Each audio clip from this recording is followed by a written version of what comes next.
The original OG with Dr. Cheryl Dossett is made possible through generous philanthropic contributions from viewers like you. Thank you for your support.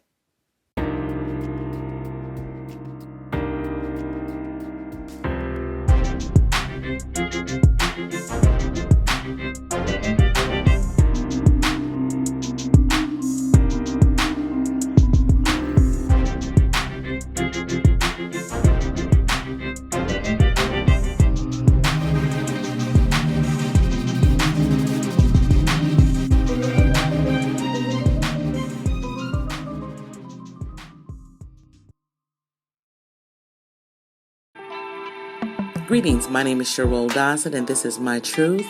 I come to you today to share my vision for creating a new initiative which embraces the unique talents, strengths, and abilities of a segment of the population which is often overlooked. What I'm referring to are members of the African American or Black community in China. China is a vast land that presents vast opportunities for big thinkers. And as an African American female and a big thinker, I embrace the unknown. I look at China as an opportunity to leverage my talents and abilities because there's enough here in terms of resources to help you create a new life for yourself. Good morning and welcome. This is Dr. Dossett, the original OG Overseas Game Changers. So thank you again for joining us now for our third segment of Overseas Game Changers. What are Overseas Game Changers? Rather, who are they? Overseas Game Changers are people like myself, expats, men and women of color, who have decided to find fortune, purpose, and sometimes their opportunities that were not prevalent or relevant for them while they lived in their host country. Our guest this morning is the lovely, illustrious, charming, well-poised Stephanie Idio. Stephanie Idio is someone that I met during my encounter early on in China.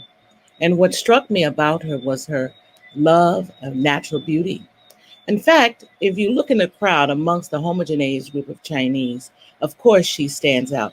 Not because she's a Black woman, but because she's a very poised woman. So Hair by Connie is primarily a hair business that creates sustainable hair tools and natural hair care for textured hair for men and women. And so we started in 2017 in China,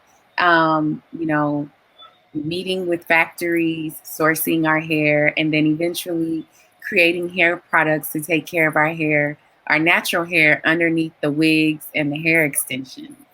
Well, I'm from East Texas, Tyler, Texas. And at the time, I was practicing law for about 2 years. And I wanted a change from corporate America, working 80 plus hours a week and almost to a dead end, not traveling, not seeing the world. And I just needed a way, another way. And I thought, I've always enjoyed business. So why not move to China? Because China's number one when it comes to business. So I just decided to get up and move, and here I am. Mm-hmm. So I lived in China for 5 years continuously, and definitely because of COVID, I came back home. I actually couldn't enter China at the time because they shut the borders down. And so I am back in Texas. I'm running my business from Dallas, Texas, DFW. And I definitely thought, China was the best place to do business, but I didn't understand even what that meant, walking through the door of China, what was on the other side. So I'm definitely glad I experienced and saw what I saw, met the people that I met, learned, and really accelerated my life, honestly. When I initially came into China, I actually landed in Hong Kong, and that was my first meeting with people staring at me, looking at me a little bit differently, not wanting to come up and say hello, almost like I was an alien. And I thought, oh my gosh, this is going to be weird. Do I have to live like this while I'm here? But slowly, you find your tribe of people and you learn that some people are just curious. They are shocked. They do want to get to know you, but they've never met someone like you. So it takes a little bit of time. And as soon as I got to mainland China, I didn't start my business right away. I was still curious about, the market life, the factory life, because so much was going on. And I was so overwhelmed at the beginning. Like, what do I start my business in? So every Saturday, every weekend, I went to the market and I studied. I learned where different markets were. I started learning how to negotiate prices, looking and listening to different lingo, other people. And then I chose hair maybe about 5 months in. So they were probably overwhelmed by your structure. They were probably overwhelmed by your skin tone and truly your natural hair. One of the challenges I've often heard from other women with natural hair is this inclination rather, for Chinese nationals to want to touch your hair and or touch your skin. Mm-hmm. Did you encounter that at all? Yes. Sometimes from strangers and sometimes from friends or closer associates. And, at first I wasn't used to it. And you never really get used to it. You just have to understand Right. where people are coming from. So that kind of adds to being patient. And some people I will let touch my hair, sometimes not. Some people just out of nowhere come and grab, and that's a little rude. You have Mm-hmm. to educate them on, no, you should ask first. But overall, I thought it was a learning exchange, so I wasn't offended by it.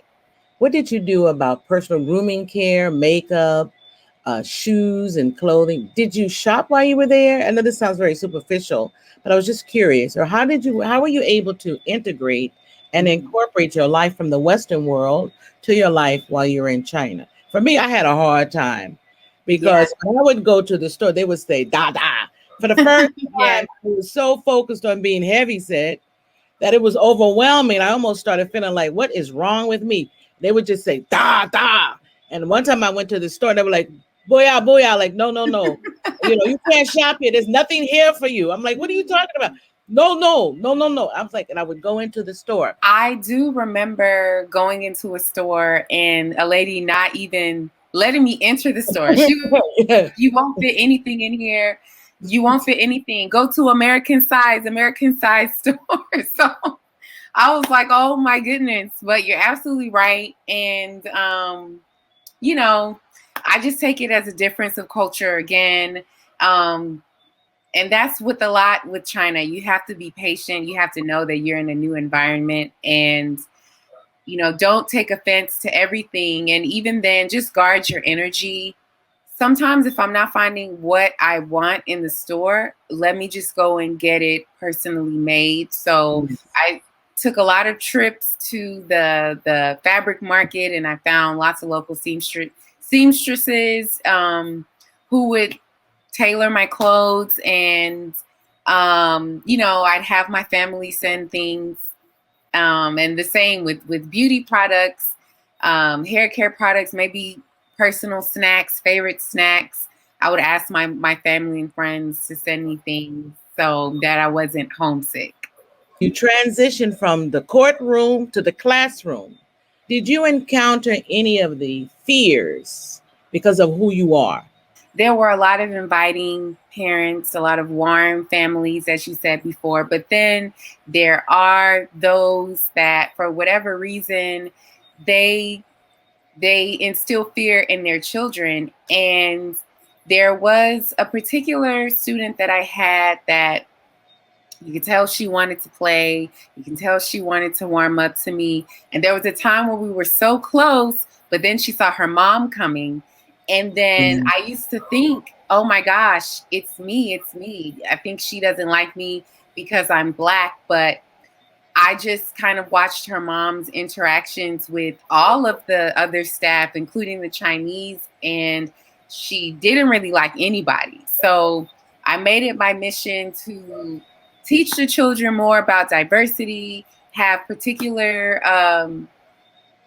special time with this particular student so that she can become more comfortable. And then by the end of the school year, she was sold. Her parents were sold. Her mom just came and said, she really, really likes you. Thank you so much for teaching her English and, loving her while I'm not here. And that meant a lot for me because through her daughter, her heart was changed. I noticed that there are some of your products behind you. Can you take a couple of minutes to talk about what is on display? And also, how can someone reach out to you? Yes, thank you for asking. So these are some of our bundles that we have here. We have our wig bags, which are great for storing and traveling with your hair extensions and our hair. I also have some of my beard growth oil for men, and it's got all of our herbs inside. It looks so rich. Wait. What's inside there? What is inside? It looks so rich. Yes, thank you. So we have over 17 different herbs, and all of these herbs do help with enhancing your natural hair growth. Champaka seeds, fenugreek, amala, peppermint. A lot of them you've probably eaten before, maybe cooked with some of them, especially if you've eaten Indian food, but they all work to enhance your natural hair care, or in this case, your beards for men. I definitely believe that this business is a part of my purpose. One of my purposes is to inspire and to help people. And I have noticed that since I started my business, many people have been watching and asking questions. How did you do this? Where did you get that? What's the process like? How much do you need to start this? Are you scared? And so I thought, wow, let me educate. So through education, I'm able to show people what I do, but also help them start their own businesses, whether it's hair and beauty or something else.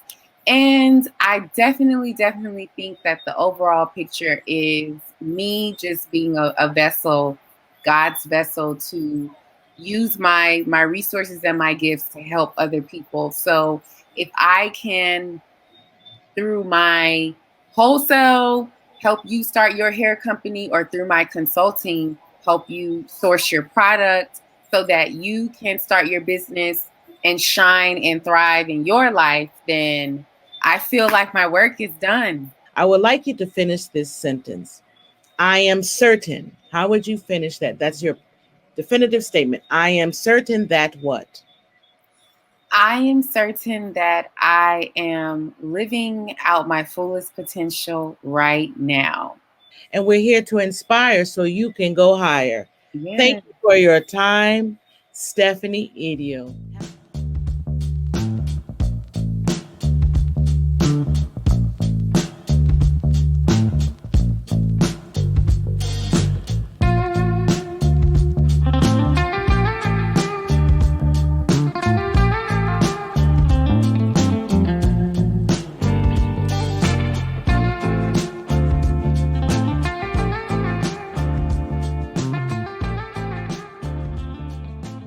We have this young man who's actually doing something quite different.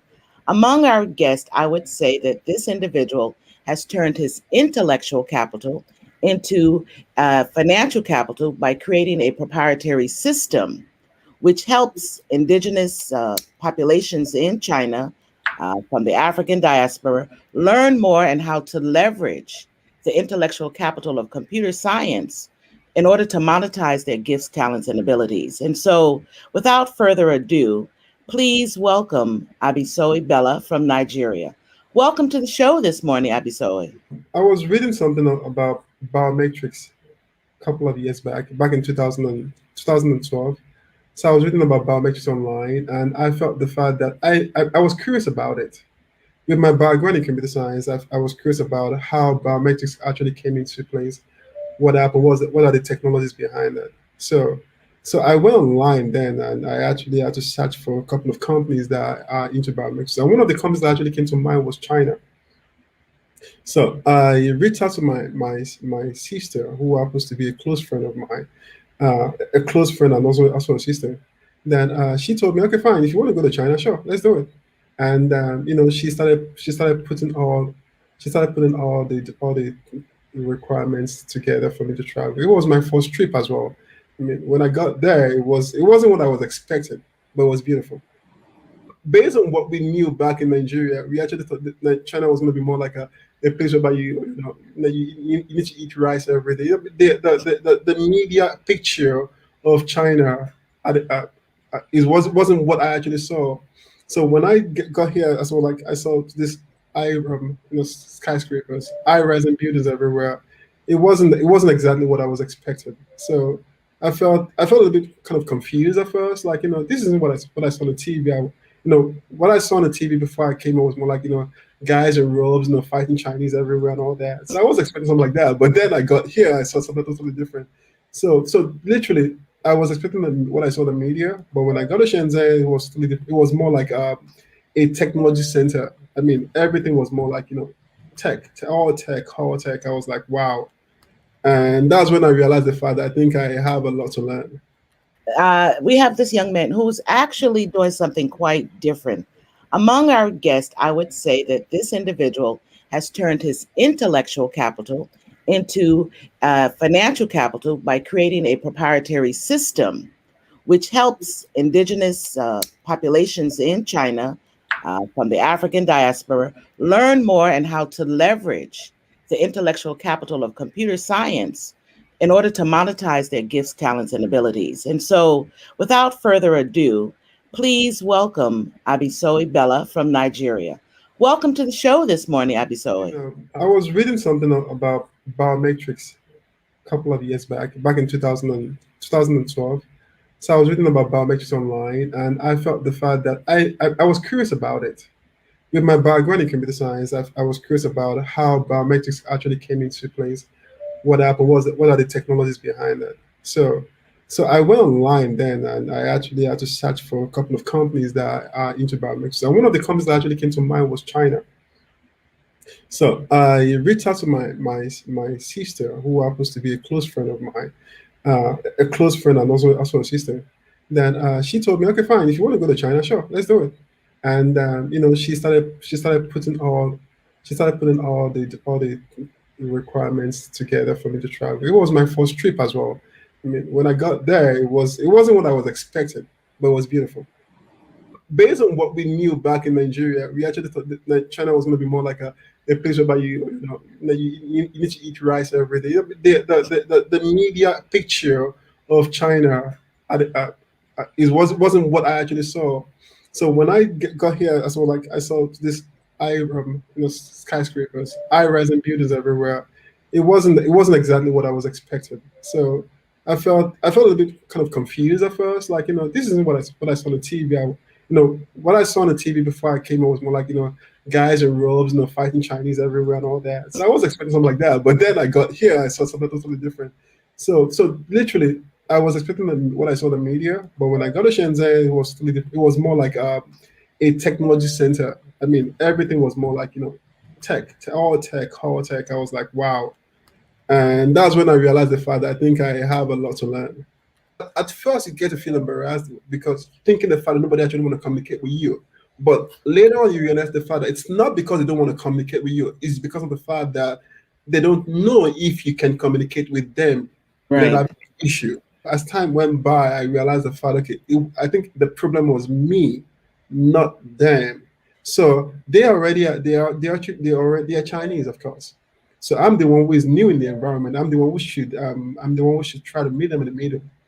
Then, so a time came when I started speaking the language. That was when most of them started telling me exactly how they feel whenever they see a foreigner.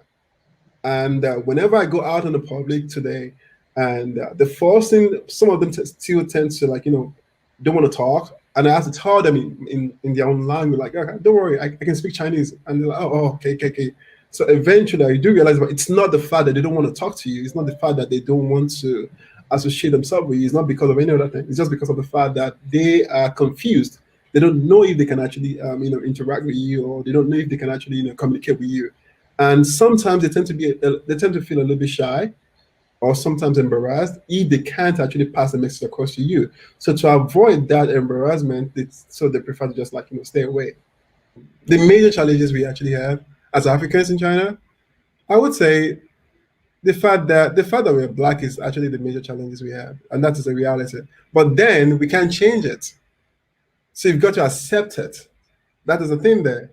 If something what you can't change, you get to accept.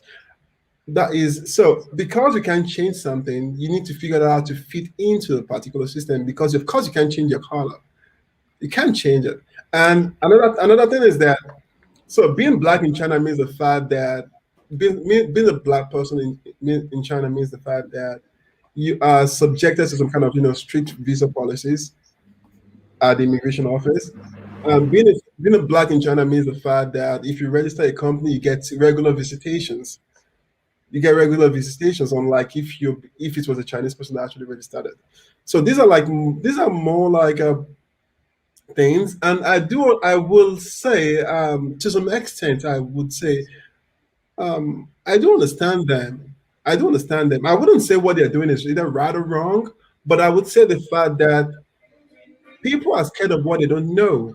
How did you get them to respect you, Okay, Abisoe? Please answer the question. I'm really interested in knowing. okay, good. The part of respect. Let me give you an illustration. I went for my personal assistant to a company for to apply for more like a gig. Then when we got there, the manager of the company asked me that where's my boss? Where's your boss? Yeah, Not where's my boss? not knowing that you were the boss. Yeah. This is what I'm talking about. And This is and I was like, okay, she's over there. So they went to meet her, and they asked her, come over, and she went over, and they started discussing with her. I was actually outside. I wanted to see what's going to happen. So I was outside, waiting for them. So when they started discussing tech stuff, things that she couldn't understand, she had to tell them that the guy you should be talking to is actually outside. That so she came outside, to said Abby Loban, let's go inside. That. Then I went inside, and at that point, that was when the man felt that okay, he was shocked at first. He was more like, Bao Chen, sorry, I didn't know that you were. I said, it's okay. I said, it's okay. And we sat there. We drank tea, like in China. Everybody drinks tea. So we talked and talked, and he said, he mentioned all the things that he wanted to do. And during that point, he said something. Significant.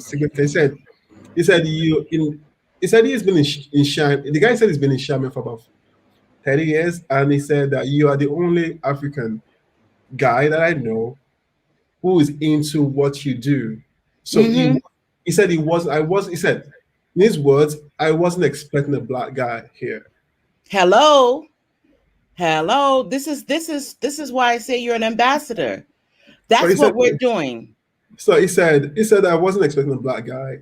And he said he's very sorry and for his reaction. And after that day, we actually became close friends. After that day, we became close friends. Whenever he has anything, he would call me, he would send me a message on WeChat, like, how are you? Do you want to come over for tea and all that? And from that day, he has introduced me to other friends of his. And whenever I introduced, he was like, this guy is good, Abby is good. Whatever you have, just talk to him. And that's the way it is. So I do believe the fact that it's just their mindset. The moment they realize the fact that you're maybe different, I mean, they'll change eventually. So we as a person, I mean, we as humans or we as Africans here, there are some things like we can't actually change because they already have this perception based on the social media about Africans at large. They have this perception about Nigerians, and Nigerians are into drugs, and Nigerians are into Now we They, talking. Now we're having a real heart-to-heart conversation. Thank you. Nigerians are into drugs and all that. So the moment you come out and tell them that you're a Nigerian and you are into tech, or you are Nigerian, you're into designing. I have another brother here who is actually Nigerian into designing.